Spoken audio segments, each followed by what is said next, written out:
তেওঁৰ নাম মজনুৰ আলী। তেওঁ যেতিয়া আমাৰ BTADৰ ইলেকশ্যনৰ 2020 চনত UPPL চৰকাৰ জয় হৈছিলে, গঠন হোৱাৰ আগে মানে আমাৰ সন্মুখেৰে যোৱা মানে 2 নং নিজগোৰাজৰ পৰা উত্তৰ কালিখলা নতুন চেণ্টাৰলৈকে যোৱা যিটো প্ৰায় 1.5 কিলোমিটাৰ ৰাস্তা, তো এই ৰাস্তাটো কাম কৰিছিলে মজনুৰ আলীয়ে। মানে তেওঁ বিভিন্নজনৰ পৰা টকা ধাৰ কৰি, তেওঁৰতো তেনেকুৱা সম্বল নাছিল, টকা ধাৰ কৰি ডাম্পাৰেৰে নদীৰ পৰা ননাই নদীৰ পৰা চেণ্ট গ্ৰেভেল নি ৰাস্তাটো চলাৰ উপযোগী কৰি দিছিলে।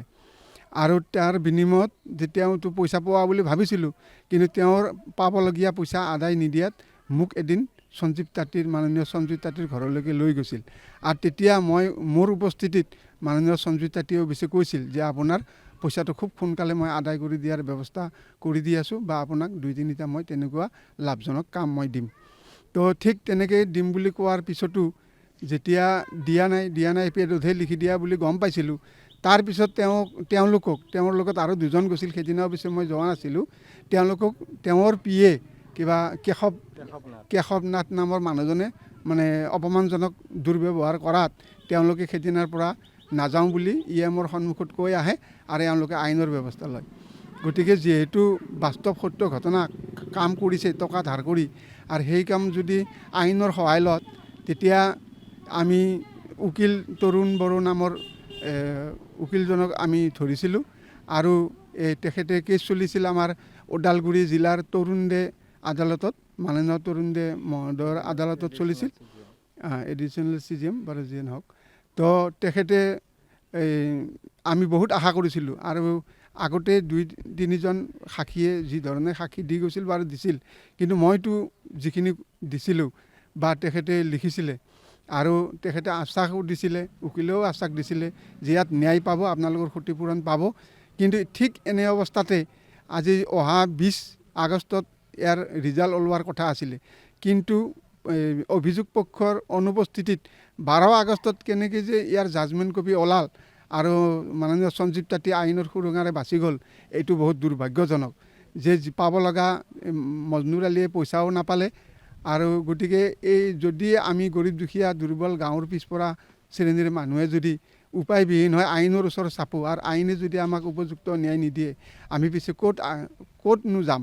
তেতিয়া যদি নিজৰ বিচাৰ নিজে কৰি ল'ব লাগিলেতো এইটো আইন বিৰোধীয়ে হ'ব। গতিকে আমাৰতো তেনেকুৱা সম্বল শক্তি নাই।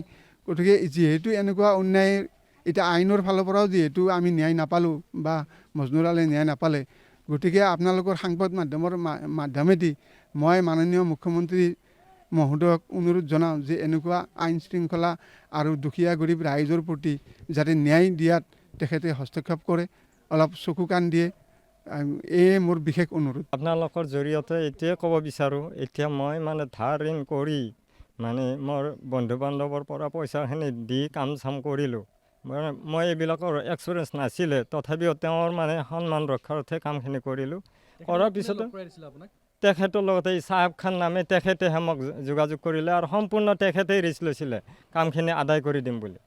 তেখেতে নি লাষ্টত তেখেতে মানে চাইলেণ্ডাৰ হ'ল, মানে আমাক সমজাই দিলে, দি আহি এতিয়া মানে দিম বুলি কয়। লাষ্ট মুহূৰ্তত আইনত গ'লোঁ, আইনতো ধৰক তেনেকুৱাই হ'ল। এতিয়া আমাৰ নিচিনা মানুহে এতিয়া আকৌ তাৰে ওপৰতো এই BJPৰ মানে এনেকুৱা এটা গুণ্ডা বাহিনী ওলাইছে, মানে মোক প্ৰাণে মাৰাৰো ভাবুকি দিছে। মানে বেলেগ এটা মই এই গোবিন্দ ছাৰৰ পৰা এটা সৰু MGNৰ কাম আনিছিলোঁ, এই কামটোত মানে তেখেতে জোৰ জবস্তি মানে তেখেতক লাগে, এইটো লৈ মানে লাগি তেখেতৰ ওপৰতে কেছ হৈ আছে সেই কোৰ্টতে, সেইটোতো ৰায় হোৱাই নাই। মানে তেখেতে এতিয়া এনেকুৱা কৰিছে, মোক মানে প্ৰাণে মাৰিব তেনেকুৱা মানে ভাবুকিও দিছে। এই সঞ্জীৱ তাঁতীৰে মানে গুণ্ডা বাহিনী হয়। এইখিনি আপোনালোকৰ দ্বাৰা আপুনি যোৱাৰ পিছত কেনেকৈ গম পালে যে কোৰ্টত আপোনাৰ কেছটো অলৰেডি ছল্ভ হৈ গ'ল? কোৰ্টত যোৱাই নাই, মোৰ তাৰিখ আছিলে 20 আগষ্টত। 20 আগষ্টত যাম বুলি মই মানে উকিলক ফোনহে কৰিছিলোঁ যে 20 তাৰিখত যামনে। প্ৰত্যেকবাৰে 20 আগষ্টত মানে 20 তাৰিখে আপোনাৰ মাহৰ হয় তাৰিখ মাহে তাৰিখ মাৰি আছোঁ। আৰু এই 3 মাহৰ পৰা মাহত 2বাৰ কৰি তাৰিখ দিলে, 15 দিন পিছে তাৰিখ। তথাপি মই মাৰি আছোঁ, হাজিৰা কৰি সেই পইচাৰে মই তাৰিখ মাৰি আছোঁ। মোৰ আশা আছিল যে মই যিহেতু বুৰ্বকি কৰিছোঁ মোৰ কথাত, পইচাখিনি আহক, মই ধাৰখিনি মাৰি দিম। গতিকে সেই উকিলে তৰুণ বড়ো আছিলে, হয়, আৰু মেজিষ্ট্ৰেট আছিলে তৰুণ দে, হয়। পিছত এই এনেকুৱা কৰি গ'লে এতিয়া এনেকুৱা হৈছে মোৰ মানে প্ৰাণে মাৰাৰো ভাবুকি আহি আছে। মই আপোনালোকৰ জৰিয়তে এইটোৱে ক'ব বিচাৰোঁ, মানে চৰকাৰে এতিয়া আমাৰ নিচিনা মানুহক কি ধৰণে চাব, যে মৰাই মৰিয়ে থাকিব, মানে জীয়াই থাকিব, তেনেকুৱাই যদি চায় আমাৰ মানে উপায় বুদ্ধি হেৰাই গৈছে। আপোনাৰ PMI ঘৰ কেইটা দিছিলে? PMI ঘৰ 30টা দিয়াৰ কথা আছিলে। কিহত লিখি দিছে এইটো পেডত? সেইটো লিখি হোৱা নাছিলে, এনেই মৌখিক হিচাপে বেলেগ এজনৰ দ্বাৰা পইচা লৈছিলে তেখেতে। কিমান লৈছিলে আপোনাৰ পৰা? মোৰ পৰা 1,20,000 লৈছিলে। মোৰ পৰা মানে মই এজন বন্ধুৰ পৰা আনি দিছিলোঁ, মোক খুজিছিলে আৰু প্ৰত্যেকটো ঘৰৰ নামত কিমানকৈ খুজিছে? প্ৰত্যেকটা ঘৰত এনেই সি কৈছে যে 5% কৰি লয়, এটা ঘৰত 5,000 কৈ, কিন্তু মই 30টা ঘৰ কৰিম বুলি কোৱা কাৰণে 4,000 কৰি বিচাৰিছিলে। হয়, আপুনি দি দিছে পইচাটো? মোৰ পইচাটো লৈ লৈছে। তাৰপিছত ঘৰো নাহিলে? ঘৰো নাহিলে, ঘৰৰ বিনিময় আৰু MG এনেকৈ কাম এটা লিখি দিলে ইয়ামে, যে এইটো কৰক। লিখি দিয়ে এইটো পেডত? এই পেডত লিখি দিলে তেওঁৰ। পেডখন অকণমান দেখাই দিয়কচোন আপুনি, কেনেকুৱা পেডত লিখি দিয়ে? এইটো ওপৰত দাঙি দিয়ক। হয়, এইটো কাম লিখি দিলে যে ঘৰৰ পইচাখিনি আপোনাৰ উঠি যাব, আপুনি ঘৰৰ পইচা লোৱা মানে এইটো প্ৰকাশ কৰিব নালাগে, আপুনি মানে কামটো কৰি লওক। তো কামটো যদি হ'লে হয় মই নক'লোঁ হয়, এতিয়া কামো হোৱা নাই, এইটোৰ কাৰণে ক'বলৈ বাধ্য হ'লোঁ আৰু এনেকুৱা। এতিয়া কি বিচাৰিছে আপুনি? এতিয়া মই আইনৰ মানে ন্যায়, হয়, আইনৰ ওপৰতো মোৰ ভৰসা উঠিয়ে গ'ল।